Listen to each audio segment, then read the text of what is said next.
നബി സല്ലല്ലാഹു അലൈഹി വസല്ലമ തങ്ങൾക്ക് ആദ്യമായി വഹി ലഭിച്ച സന്ദർഭത്തിൽ ജിബ്രീൽ അലൈഹിസ്സലാം 3 തവണ ഇഖ്റ എന്ന് പറയുകയും നബി തങ്ങൾ അതിനോടൊക്കെ മാ അന ബി ഖാരിഇൻ എന്ന് പറയുകയും ചെയ്തത് എന്താണ് ഈ ആവർത്തനം കൊണ്ട് ഉണ്ടാകുന്ന നേട്ടം എന്ന് ഒരു കമൻറ്റ് കണ്ടു.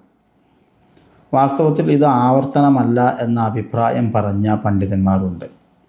ഈ ഹദീസിൻ്റെ വിശദീകരണത്തിൽ അല്ലാമ ഇബ്നു ഹജർ അസ്ഖലാനി റഹിമഹുല്ല ബഹുമാനപ്പെട്ട ഇമാം സുഹൈലിയെ ഉദ്ധരിച്ചുകൊണ്ട് ഇത് ആവർത്തനമല്ല എന്ന അഭിപ്രായം സ്ഥാപിക്കുന്നുണ്ട്.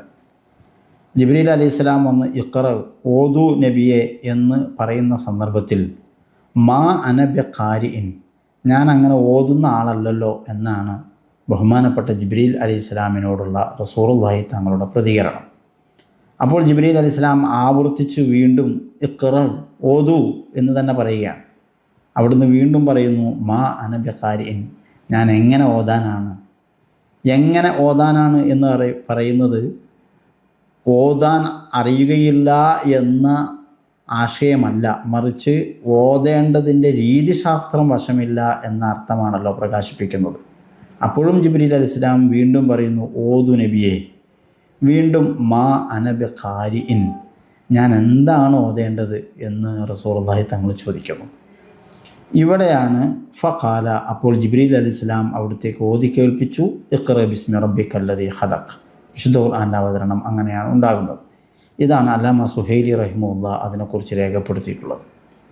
ചില പണ്ഡിതന്മാർ മാ അന ബി ഖാരിഇൻ എന്ന് പറഞ്ഞത് ആവർത്തനമാണ് എന്ന അഭിപ്രായം തന്നെ, വായന വശമുള്ള ആളല്ല ഞാൻ എന്ന കാര്യം റസൂലുള്ളാഹി സ്വല്ലല്ലാഹു അലൈഹി വസല്ലം തങ്ങൾ ആവർത്തിച്ച് പറഞ്ഞുകൊണ്ടേയിരുന്നു എന്ന് തന്നെ അർത്ഥം പറഞ്ഞിട്ടുണ്ട്.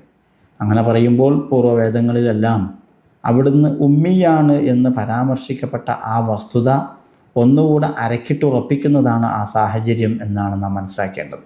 ചുരുക്കത്തിൽ ഇത് ആവർത്തനമാണെന്ന് പറഞ്ഞവരുമുണ്ട്, അല്ല എന്ന് പറഞ്ഞവരുമുണ്ട്. രണ്ടും രണ്ട് തരത്തിലുള്ള അർത്ഥസാധ്യതകളെ പ്രകാശിപ്പിക്കുന്നതാണ് എന്നതാണ് അതിൻ്റെ നേട്ടം.